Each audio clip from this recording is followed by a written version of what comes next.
What's up, everybody? This is Kiki coming to you today to send nothing but love, peace, and happiness your way. I was just trying to finish up my hat, put some words on it. No hate, elevate. You know how we do it over here. So, hope everything is going well with you guys. Woke up a little bit more energized and ready to make a move. So, I had ran across this video with this teacher. I'm guessing he's a high school teacher. Yeah, because he did say he have 12th graders in his classroom, and he was so emotional and crying. And I'll post the video somewhere in the box here. You can go check it out. But yes, he was very emotional about his 12th graders not knowing how to read and write. And so I wanted this to be my video response. And you guys are welcome to like, subscribe, and share your comments on what you think about the video and my response. Okay, so the educational gap have been a hot topic in our education system for many years. We're just constantly trying to find the right formula, the right curriculum, the right program to help prepare our children for the future. The matrix way. So I know that many schools are compared to the American school system, especially Asia and what was the other countries? Is it Singapore? I think. So we hear a lot of great news about their school system scoring high. But as you already know, there's a pro and con in every district, in every country. So what may work in one country may not work in another country, because you have to look at it this way. It's all about culture. And it's all about the way the country is ran. So if the other countries have a governmental system that put certain things in place, like the right food, the right housing, the right education, the right job system is in place, then of course they're going to have a better outcome. But when there's a country that have a corrupt government and there's a lot of focus on just corruption and crime and taking away from another culture, then there's a problem. There's going to be some type of space or gap or missing link because of that type of setup. So I would say to this wonderful, compassionate teacher, please wipe your tears away, because this is beyond you and what you and your colleagues can do in that school system. And this is not me saying that you don't have to try and give up, but you got to understand the system. You have to understand the historical foundation of the education system, okay? Once you understand that, then you can breathe a little bit while you're on your job. See, when a system is created based on racial disparities, because that's pretty much the foundation. One group of people should be educated more than another group of people based on race. Then religion was also put in place, because before we even had a schoolhouse, we had to go to church. Well, when I say we, that's my ancestors talking through me, because they're my DNA. So many people had to go to church to learn how to read the Bible. Now, if you don't know, the Bible was originally orchestrated for control over a group of people. It was pretty much teaching people that the darker hue looking race was cursed and was not educated and was not, well civilized, versus another group of people. So that system was put in place. And if it wasn't put in place in Asia, if it wasn't put in place over in Singapore, it was definitely put in place in America. Okay.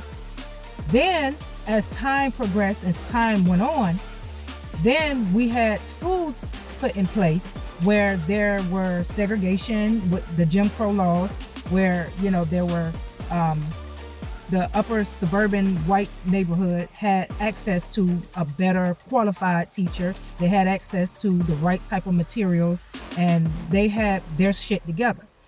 They gave the black schools or the black community the leftovers. So that's pretty much how that went. Okay. And so we fast forward. Now, this is the 80s. This is during my time when I was in school. And, we were more integrated with, the races and things like that. But this is when drugs was really heavily put into the communities to create divisions in family. So then you don't have people trying to focus on school. You got people trying to focus on dropping out, either selling drugs because it was lucrative money, or they're trying to smoke the crack to get rid of the depression and whatever mental health issues they're trying to not face. So that's going on. And so I do remember very well the DARE program. The DARE program was put in schools to help students say no to drugs. But because the government allows movies and music to put out to push a narrative or an agenda of, yeah, smoking drugs, getting high is the coolest thing to do, or it's the sexy thing to do, and then it relaxes you, and then you have people listening to all types of things on the radio and on the TV screen. Now they're programmed to focus more on whatever the agenda is put out. Now, I'm not going to get too deep into science, but there's also new equipment and devices and technology put out into our communities, which is tied to our smartphone and internet connection and a satellite. So when you have a high advanced technology that sends out special waves and frequencies that fucks up our natural body and frequency, then you can't expect people to focus that well. Okay, so let me get back onto the normal part, because that's more science. But it's a lot of things in place that create the educational gap. So I'm just trying to get you to understand. Okay, so then now we have broken families. We have a lot of parents on crack cocaine or on whatever type of drug that was created in the governmental lab and put into our community. And so we're going to fast forward to now.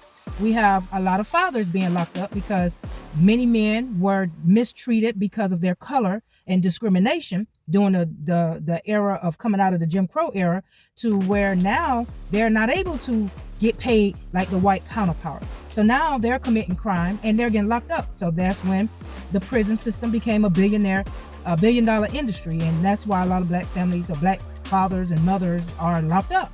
So now we have a lot of children that wasn't being supervised and they were being exposed to inappropriate things. So this is when they got access to social media. Now social media is out here.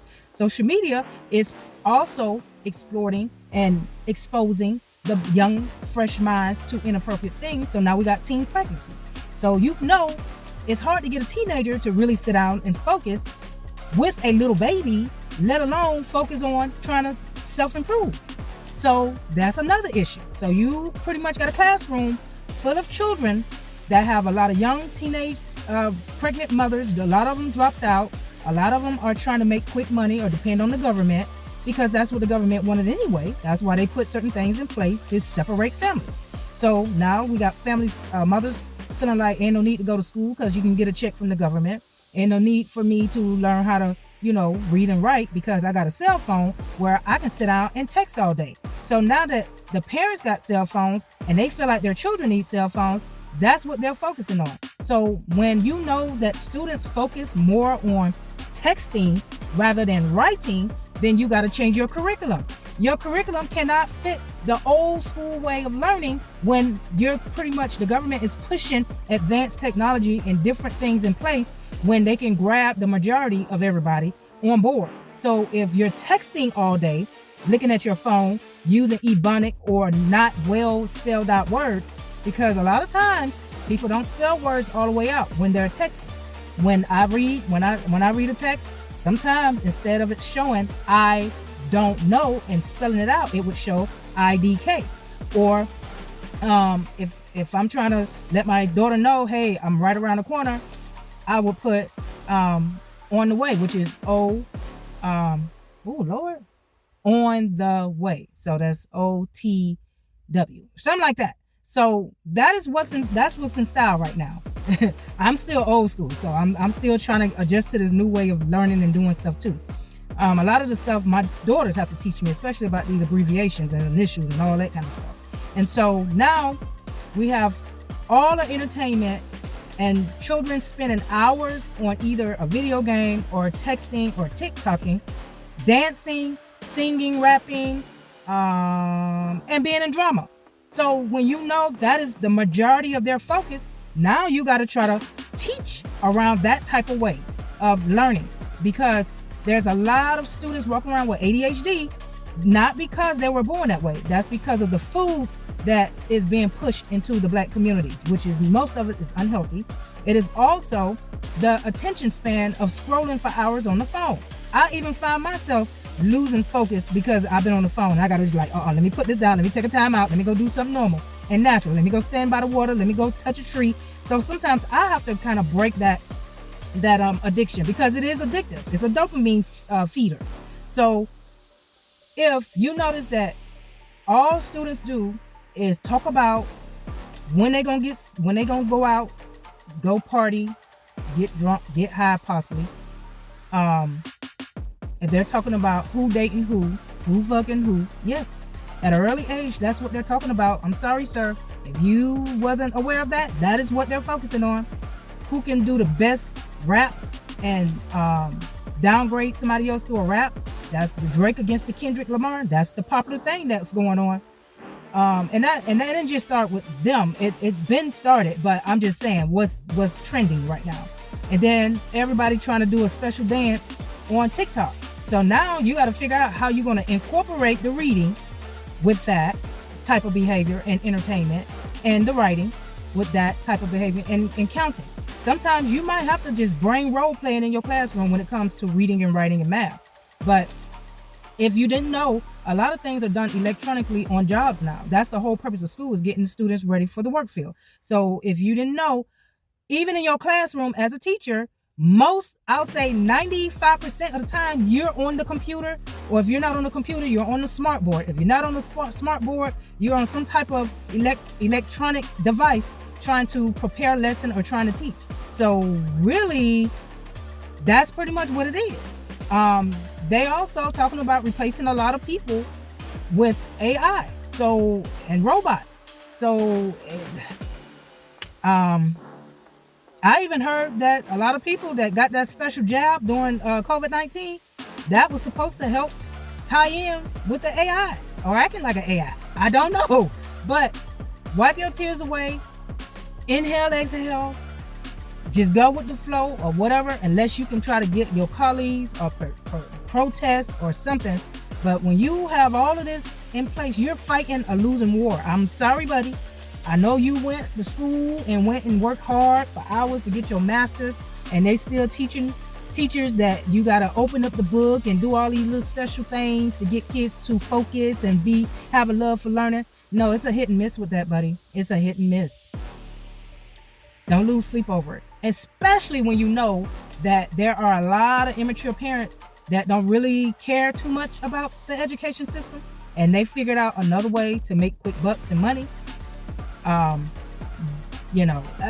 just say there's a few handful of parents that's still old school and still really want to be a part of their child's education system. But I'm gonna tell you, when it comes to me trying to get parents to volunteer and come into the classroom and maybe share a special talent or read to my students, that is like talking to the wall. When it comes to me sending home homework and telling the students, I have had at least 62 students. I was responsible for 62 students. And if I give out a homework assignment, I will get back at least probably 10 to 15 papers out of 62 students when it comes to homework. But then I'll get a call or email from a parent complaining, trying to figure out why is their child grade dropping. I'm like, well, I hope you know that the stuff that we've been learning for 7 hours throughout this day, it's not going to be easily retained. So you got to study it until you really get it. But nobody want to listen. So, and when they start trying to compare, I have to tell them, I said, look, I have children myself, and they all did pretty well in school. All 4 of my kids graduated. And then I got 2 boys. One of them already advanced, supposed to be in the gifted program. So when I'm running my mouth, I'm not just talking just so I won't, want to waste air and get attention. I'm telling you what I witnessed, what I observed, what I've learned over the years, and what works and what doesn't work. And I'm going to tell you the truth. Even though I'm a teacher, the old way of doing stuff, sitting down and making sure everybody sit down with their hands in their lap and they're all focused and looking on the board, that shit played out. Them students take that shit for a joke. So you got to figure out a creative way to come at them a different way. But honestly, by 12th grade, that's gonna be like pulling strands of hair if you think that you're gonna make up for something that they were supposed to learn since kindergarten. So right now, my recommendation is meet them where they are. Best of luck. Peace out.